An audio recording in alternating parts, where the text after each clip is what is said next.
Assalamualaikum warahmatullahi wabarakatuh. Selamat pagi semuanya. Perkenalkan, kami dari kelompok 2 akan mempresentasikan tentang sejarah sastra Indonesia modern angkatan Bujangga Baru. Yang terhormat, Ibu Maharani Intan Andalas IRP dan Ibu Diah Prabaningrum serta teman-temanku yang kami banggakan.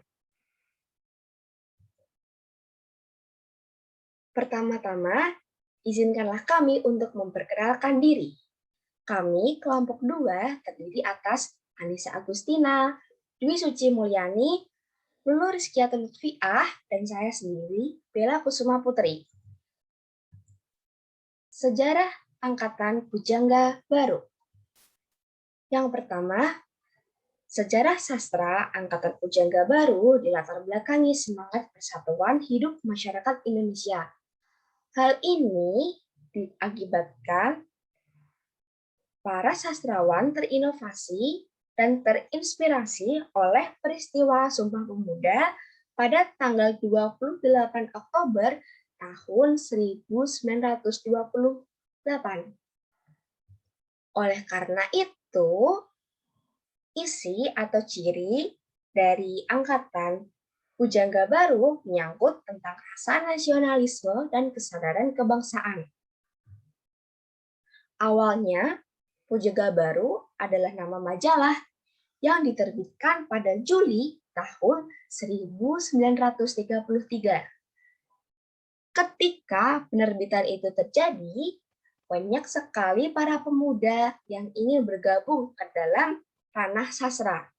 Oleh karena itu, mereka berkumpul dan membentuk menjadi Bujangga Baru.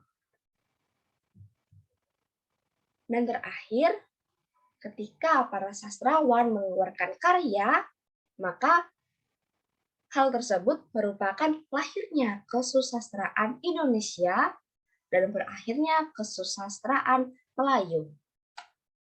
Next. Dalam video ini, saya akan menjelaskan dua tokoh yang terdapat dalam Angkatan Bujangga Baru. Yang pertama, Sanusi Pani. Sanusi Pani dilahirkan di Muara Sipungi, Tapanuli Selatan pada tanggal 14 November 1905. Ia merupakan anak dari Sultan Pengurabaan Pani, seorang guru, dan seniman Batak Mandailing di Muara Sipongi, Mandailing Natal. Ia meninggalkan seorang istri dan 6 orang anak tanpa meninggalkan kekayaan yang berupa materi sedikit pun, bahkan rumah pun tak dimilikinya. Sanusi Pani mengawali pendidikannya di Holland Inland School di Padang Sidempuan dan Tanjung Balai. Sanusi Pani pernah bekerja di Balai Pustaka. Pada waktu dia bekerja di Balai Pustaka, dia menolak untuk diantar jemput. Dia memilih berjalan kaki, segala tawaran yang diberikan kepadanya dibiarkan begitu saja tanpa jawaban. Sering dia membiarkan jatah berasnya membusuk di gudang karena tidak diambil. Bahkan, selama bekerja, dia tidak pernah mengurus kenaikan pangkatnya, sehingga sampai pensiun pangkatnya tetap sama.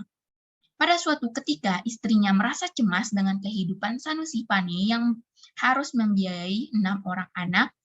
Istrinya mencoba menyadarkan Sanusi Pani agar memikirkan nasib anaknya pada masa datang.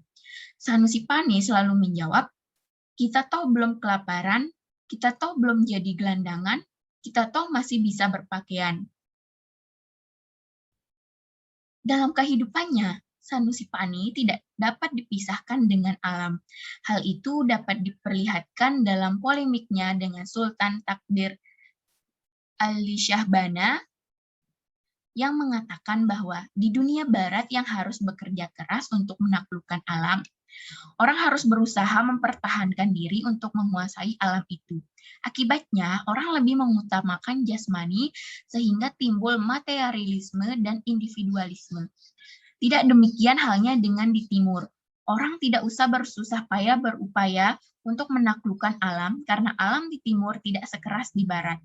Di timur, manusia sudah merasa satu dengan alam sekelilingnya. Intelektualisme dan individualisme tidak begitu penting. Orang Timur tidak mementingkan segi jasmani. Namun, hal itu bukan berarti bahwa derajat bangsa dan setinggi-tingginya itu dapat dicapai oleh lapisan yang berpusatkan kenyataan manusia bersatu dengan alam, harus menyediakan keinginan jasmaninya dan membersihkan jiwanya. Pandangan tersebut mewarnai sikapnya terhadap hal-hal yang bersifat jasmani. Oleh karena itu, Sanusi tidak pernah membanggakan apa yang telah ia perbuat. Dia selalu bersifat merendah meskipun sebenarnya hasil karyanya patut dibanggakan. Istri Sanusi Pane pada waktu Presiden Soekarno akan memberikan Satya Lencana Kebudayaan kepada suaminya, Sanusi Pane menolak. Tentu saja istrinya terkejut. Sanusi Pane memberikan jawaban sebagai berikut. Indonesia telah memberikan segala-galanya bagiku. Akan tetapi, aku merasa belum pernah menyumbangkan sesuatu yang berharga baginya.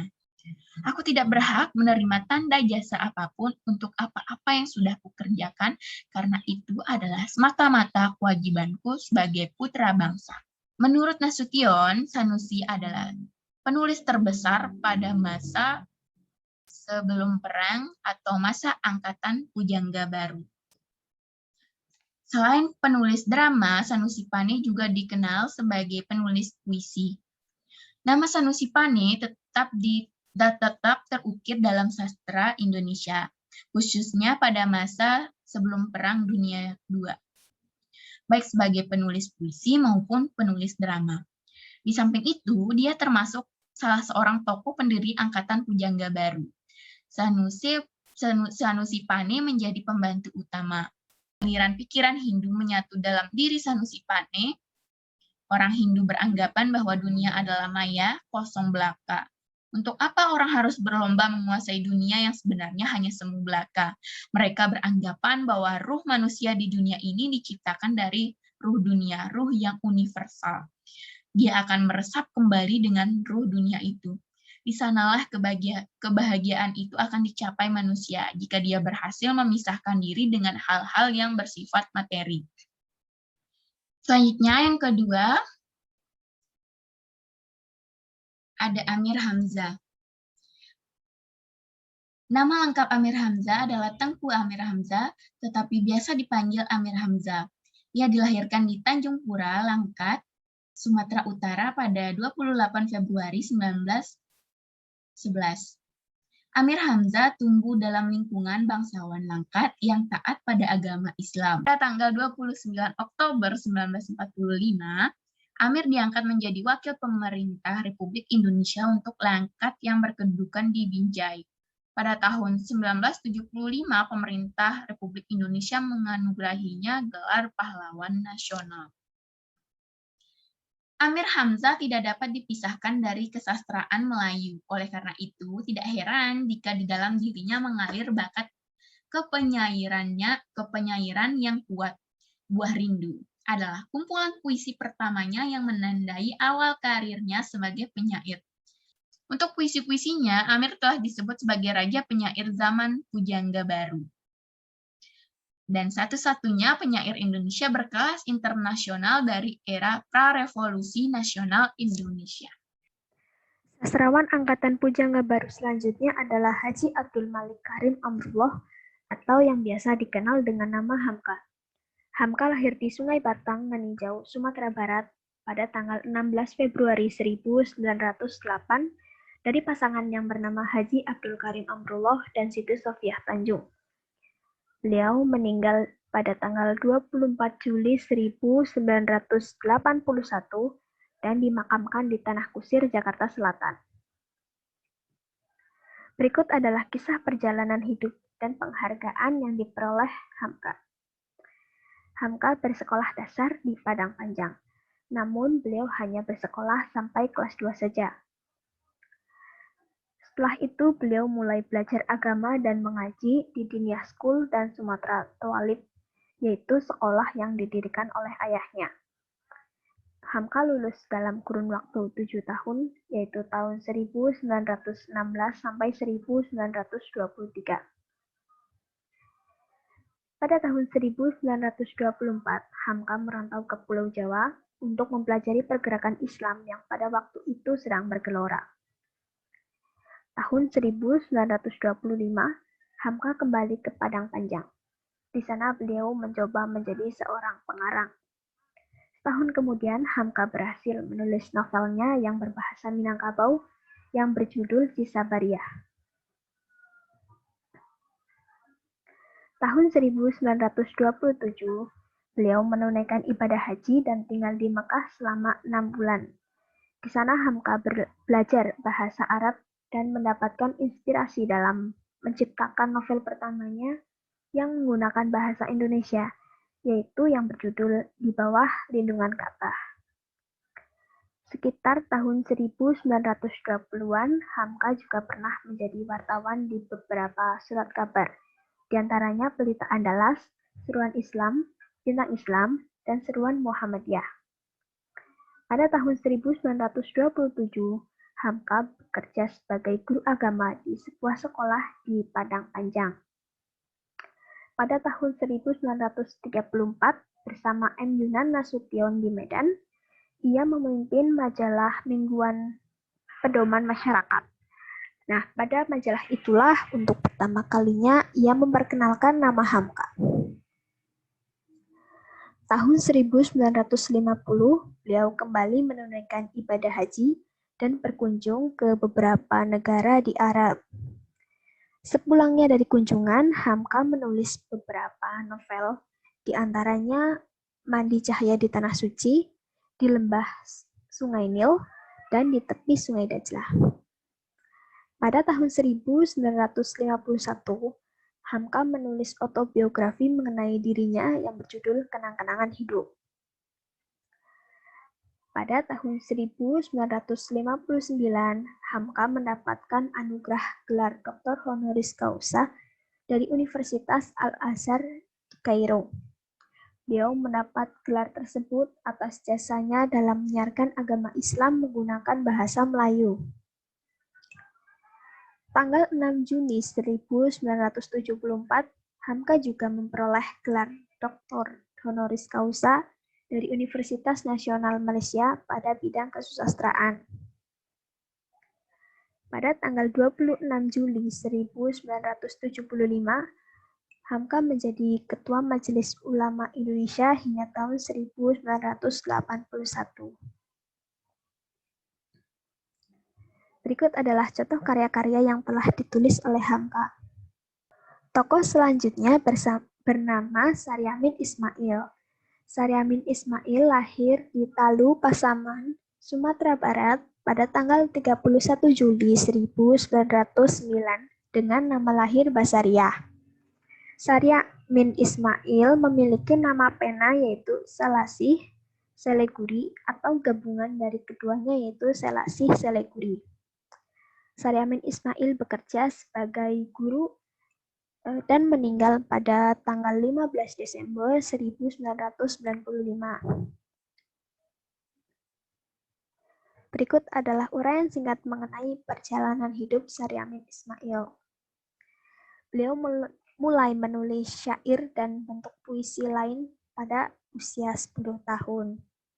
Selain menjadi guru, Saryamin Ismail juga mencari penghasilan lain, yaitu dengan cara menulis dan menggunakan nama samarannya untuk mencegah apabila sewaktu-waktu ia tertangkap karena tulisannya tersebut.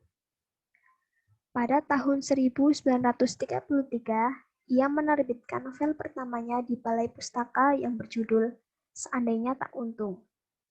Novel tersebut menjadikannya sebagai novelis perempuan pertama dalam sejarah Indonesia.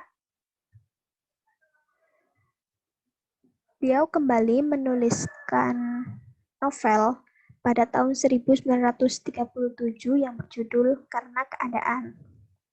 Selang tahun 1928 dan 1930, Saryamin ditunjuk sebagai Ketua Perkumpulan Pemuda Islam, yaitu Jong Islami Tenpon, wilayah Bukit Tinggi. Saryamin tetap menulis dan mengajar di Riau sampai tahun 1968. Sebelum Saryamin wafat pada tahun 1995,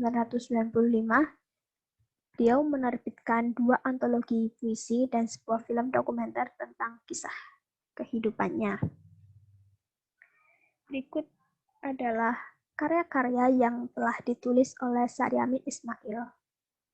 Selanjutnya, ada beberapa contoh sastrawan pada angkatan atau pada masa Pujangga Baru. Yang pertama adalah Sultan Takdir Ali Shah Bana.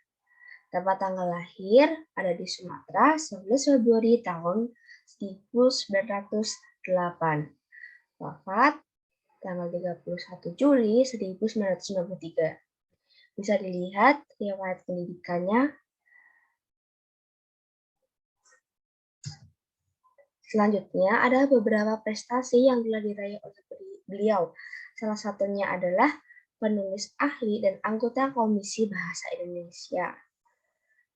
Menjabat sebagai rektor di Universitas Nasional. Serta menjadi redaktur kepala penerbit Balai Pustaka dan pimpinan majalah Panji Pustaka. Karya beliau yang terkenal diantaranya ada novel Layar Terkembang dan kumpulan puisi seperti contohnya adalah lagu Pemacu Ombak. Berikut merupakan daftar organisasi profesi internasional yang pernah diikuti oleh beliau.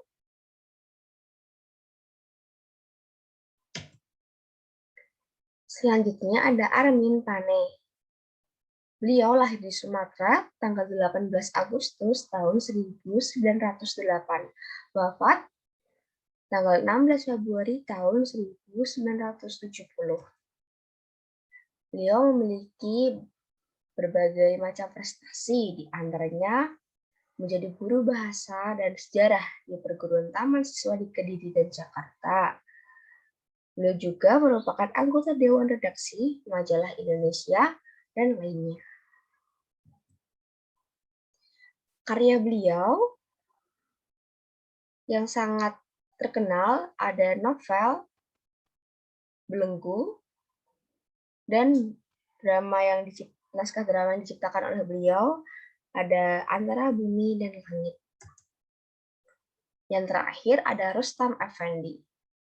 Beliau lahir di Sumatera Barat tanggal 13 Mei 1903, wafat 24 Mei 1979. Pada saat penerbitan buku atau pempublikasian karya sastra, beliau menggunakan nama samaran Rantai Emas atau Rahasia Emas atau Rangkayo Elok. Beliau merupakan kepala sekolah di Adabiah, sekolah Adabiah yang berada di Padang. Selain menjadi kepala sekolah, beliau juga menyukai sastra. Menurutnya, sastra adalah salah satu caranya untuk menyampaikan pendapat dan pikirannya. Selain itu, beliau juga aktif berpolitik karena melihat tidak adanya perubahan yang dijalankan oleh pemerintah pada saat masa itu. Karyanya yang berjudul Bebasari gagal dipentaskan karena dianggap menyindir pemerintah Hindia Belanda pada masa itu. Sekian dan terima kasih. Wassalamualaikum warahmatullahi wabarakatuh.